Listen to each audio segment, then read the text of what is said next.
What if you wake up one day and realize the way you have been living your life wasn't how you wanted or imagined when you were young?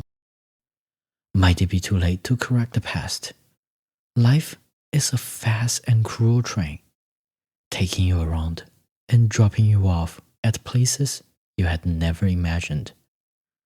However limited the amount of time that you have left, would you get back onto the train and start a new adventure? Hello, fellow humans. This is Lots of Hope. Welcome to this episode of The Living Journey, where we escape and explore a life in an alternate universe. Thank you for your support. Now, let's decompress. Happily ever after?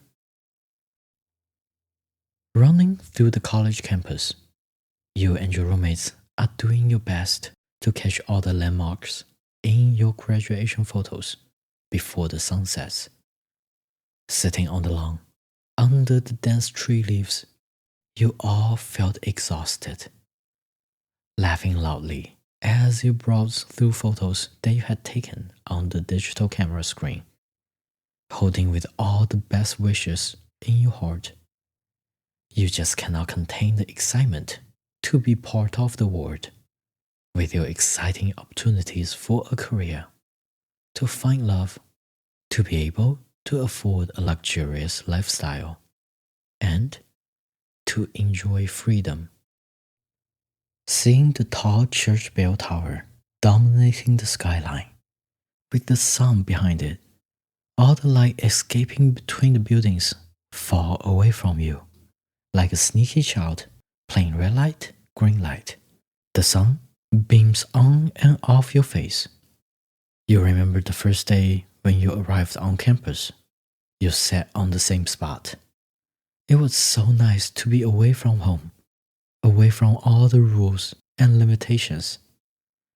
It had been a great time here, doing things you want, studying for subjects you like, and hanging out with friends whenever possible. All the memories go around your mind, and you couldn't help but smile. Suddenly, your friends start their mischief, loudly calling your name as if you're blocks away from them. In shock, you cover your ears, looking towards the direction that they are yelling at. And you see your dream crush for the past 3 years, walking with his friends, and now walking into the sunset. You have to go talk to him. It's only the last days. You won't see him again. Don't be a coward. Go. All of your friends spoke at the same time, encouraging you to stand up, to express your feelings, so you don't lose the opportunity and forever miss the chance for love. You took a deep breath, shook your head, and stood up. Collecting all your confidence, you walked in your best outfit, with a job offer, and the jolt of happiness from the academic achievement. You saw your crush turning around after hearing your name being loudly shouted out. With the golden sun shining spotlight from behind, he looked like a superstar, tall, handsome, and with the incredible smile. You could feel your breath being taken away. Almost like Cupid paused the time for you. You could see nothing but him, standing in front of you, with both of you being extremely nervous. Nobody said a word, just both of you, smiling in each other's eyes, with the wind blowing the sweetest scents into your noses. Hearing both your and his friends shouting almost the same thing, you opened your mouth, chuckled in shyness, and said, "They want me to come over and tell you that I really like you." And he responded, "I was going to do the same thing." He blushed, unable to ever imagine the sunny confident, the most popular jock boy liking you back. And you couldn't believe he continued to say, I really like you too. The first date came in within an hour. Your roommates stood next to you, critiquing your look, adjusting, fine-tuning every single detail for you, making sure you look your best while strategizing with you, memorizing topics, stories to keep yourself interesting, and him interested. Arriving early at the restaurant, he had already arrived. Under the streetlight, he held a bouquet of flowers, silently practicing the greetings he was about to give you.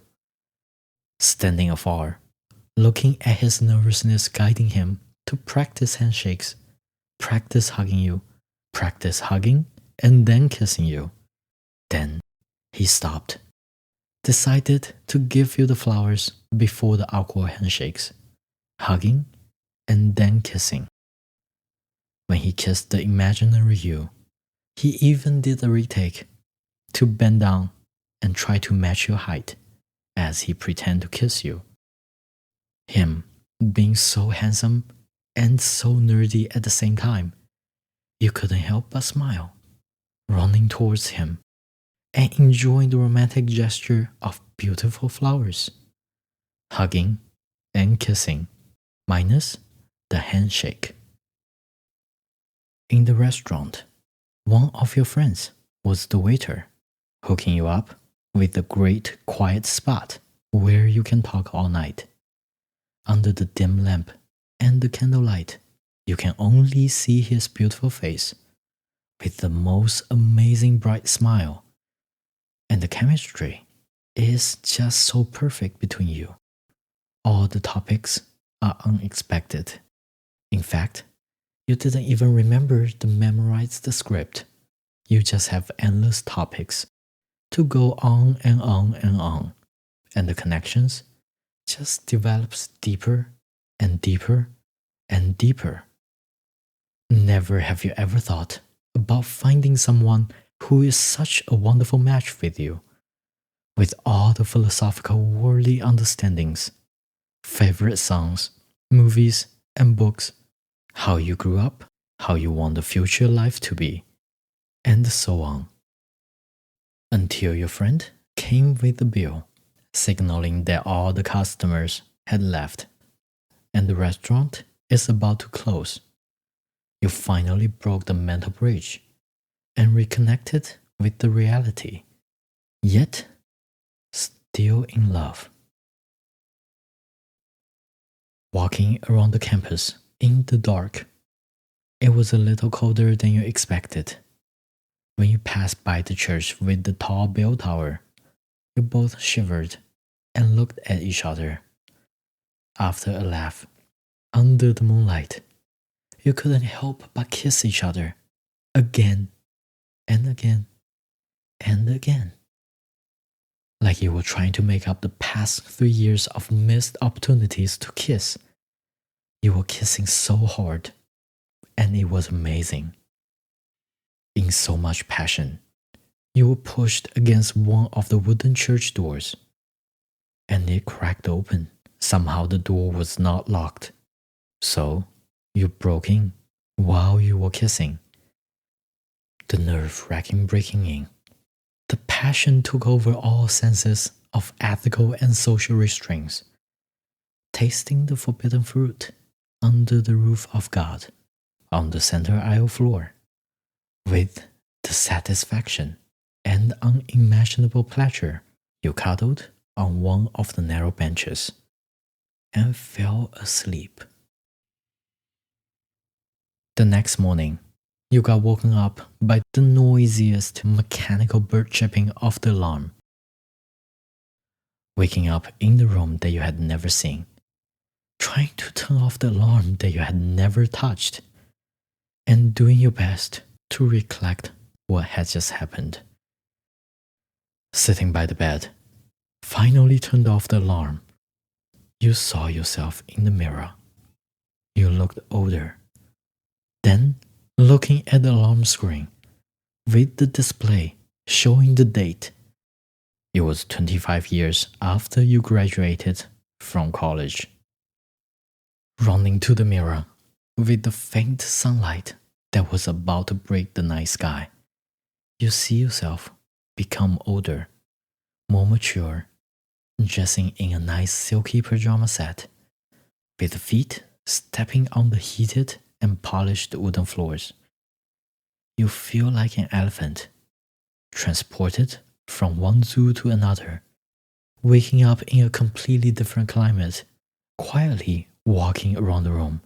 You see yourself smiling with your crush in photos, in different apartments, different cities, and different countries. With your faces turning from young to old, a baby started to appear in your photos. Holding the photos in your hands, you cannot believe that you are a parent. In the last photo, you and your crush, also slightly older yet charming as always, stood by the fully grown teen in a high school graduation. The smiles in the photos were infectious. It made you smile, even though all three people in the photo are technically all strangers. With a quiet yarn and the sound of a hand knocking on the wooden headboard, your stranger husband woke up. He is confused, asking why you woke up so early still. You quickly walked towards the bed and told him what had just happened. Basically, I fell asleep in the church on the first day night, and I woke up here, now. Feeling confused, your crush sits up, turns on the light, and your eyes are shocked. The lights blinded you for a second, covering your eyes with your hands, wishing that once you opened your eyes and saw things again, you would turn back into the church to the night of the wonderful date. But when you see your crush turned husband again, you realized the current reality is now your truth. On the way to the hospital, and during the wait for your medical exams, you were filled in on the past 25 years. You graduated, moved on to a job, and continued with the long-distance dating. 1 year later, you decided to move to the city that your crush lives in and found a new job. Even though having kids was never in your plan, a coincidence made you adopt your child. So you got married. In the financial crisis 15 years ago, you lost your job and became a full-time parent, never working again. I stopped working for 15 years? In disbelief, you gasped. Your future is completely different from your imagination. You thought by now you would have a career, you would have a prominent social status, and you would have become someone important. Instantly, you felt depressed. Even with a clean bill of health, you didn't feel so good. Being robbed of 25 years of your existence, you cannot help but feel the anxiety of being a dependent on your husband. Now the child had fully grown and left for college, leaving you with no purpose and no prospect. You did not want to stay in this situation, but you were not sure where you could go. So you stayed. On the way home, you could not comprehend your life. Although your husband did not know what to do, thankfully, he was trying to comfort you, not knowing what you could do. He threw out different options for you, to travel, to sell insurance, to volunteer, going on and on, not noticing that you had dropped a tear from the corner of your eyes. Realizing that all the dreams and goals that you had were never accomplished, although you had seen yourself traveling through Europe, You had never been to the museums, never sat in the tourist field halls, watching people enjoying and critiquing arts. You had never finished writing a book, and somehow you did not even have the freedom like you had when you were in college. For the next couple of days, while feeling bad for how hard your husband works and how exhausted he is every single day, you try to catch up with your new life. It was strange but utterly cool at first, being asked not to talk to your neighbors about your condition by your husband. You explained your special conditions to your supposed close friends. Your husband tried to write down your supposed daily schedules, while realizing he had no idea what most of your day was like, receiving an almost blank timetable, and your college child called you to make sure that you are okay and told you loads of stories, desperately doing the best to help you recall all the memories. Since you haven't experienced the history at all, you don't recall the stories. But your parental instincts kicked in, comforting him and promising your kid that you will be fine. Finally, before hanging up, your kid helped you to fill out part of the missing timetable. Following the incomplete timetable for just one day, you realized that most of your day evolves around your family, although you were not sure about the complete timetable. But you did not find much of the time for yourself, with all the blanks left empty. Time is so fragmented that you can barely do anything but watch daytime TV shows. You had been confined in this house, besides occasional shopping trips, with barely anyone to talk to. You didn't know anyone well, and your husband is too busy maintaining the lifestyle and is way too exhausted to chat. So, when your child texts you from college to make sure that you're okay, you text back immediately, and it became a nice routine in the busy yet unaccomplished daily life. Scrolling through your photo albums, you were impressed by yourself for how great of a chef that you are. Photos of your Christmas and Thanksgiving dinner banquets, hundreds of recipes that you had experimented and cooked, from French cooking to Italian pasta, from Thai food to Chinese cuisine. Suddenly, you got inspired. Without realizing the time, you went down to the kitchen and tried to cook. Looking at the ingredients in the fridge, you instinctively picked out things that you might need. Without recipe or any experience in cooking, just a confidence of, if I had done it before, I can do it again. You started to cook. That night ended with you standing on the driveway, leaning on one of your two cars, watching firefighters going in and out of the front door, looking at the blinding emergency warning lights. You shamefully buried your face on the shoulder of your first date from 25 years ago. Feeling confused about how you got here, you didn't know yourself from the past 25 years, weren't good at anything, nor enjoy anything that you were supposed to be skilled at. Don't worry, the house is fine.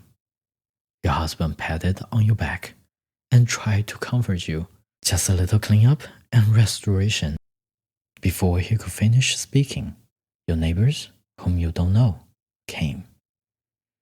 And your husband's grip went tense. You could feel that he cared a lot about their opinions. Some neighbors questioned with care.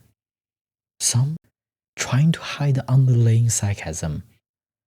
Being an immature 20-year-old middle-aged adult, you exploded, angrily dumping all the anger, boredom, and loneliness for the past weeks, mixing with the kitchen fire onto the sarcastic neighbor, and the scene was comical. You screaming at the insincere neighbor, almost like your mouth would expand as more air went into your lung, being so furious you didn't know how to control your saliva from jumping out of your mouth and landing onto the stiff, sneering face. Definitely worth a week of gossiping. The night of the kitchen fire was the last night you maintained the old schedule. Torn up the paper with the fragmented timetable, you threw the crumb into the trash can and started the project to restore the burnt kitchen. First, you asked around for quotes. Having no experience to talk to the contractors, you were scared that you'll be scammed. But you were brave and careful. After receiving quotes, you were shocked at how expensive it was, looking at the monthly budget and how much you had saved. Thinking of how tired your husband was, trying to make ends meet while saving for retirement, you felt bad. But luckily, you had become best friends with your child. Mentally being similarly aged, you quickly absorbed and adapt into the new generation, learning new trends, getting into things that you didn't know. Finally, one day, seeing some DIY videos that inspired you to remodel the kitchen, watching tutorial videos, studying process and techniques on how to fix up the kitchen all by yourself. You were detailed, planning the kitchen on paper, writing down the procedures, and inventing the order of operations. Then going to the home improvement retail stores to lift heavy materials, filming yourself working, and then editing the videos. Oh, editing. You cannot believe how much you had learned in just 1 month. Even though you could feel the physical age, psychologically, you could not have more energy. However impossible, you beat the expectations and finished the project all by yourself. And then there are about 1,000 followers on one of your social media platforms. It was a happy celebration, seeing your husband being amazed on how you had restored function of the kitchen and updated the decor. He was more than happy, feeling so fortunate that you had found your footing and accomplished your first project after your mysterious condition, gushing that you had regained your youthful energy.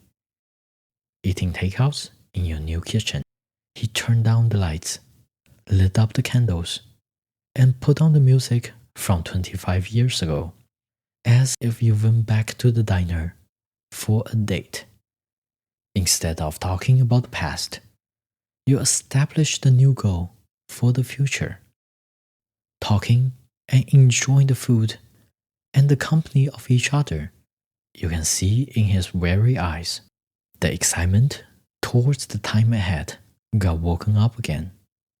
Sharing a cup of ice cream after dinner, the sweet creamy taste seduced you to kiss his sexy lips. The night, you presumed it was the first time in a while you again had sex with your crush. Not sure what your future will be, or if the future will be how you just planned. You just know you can adapt to the new world, however it looked like.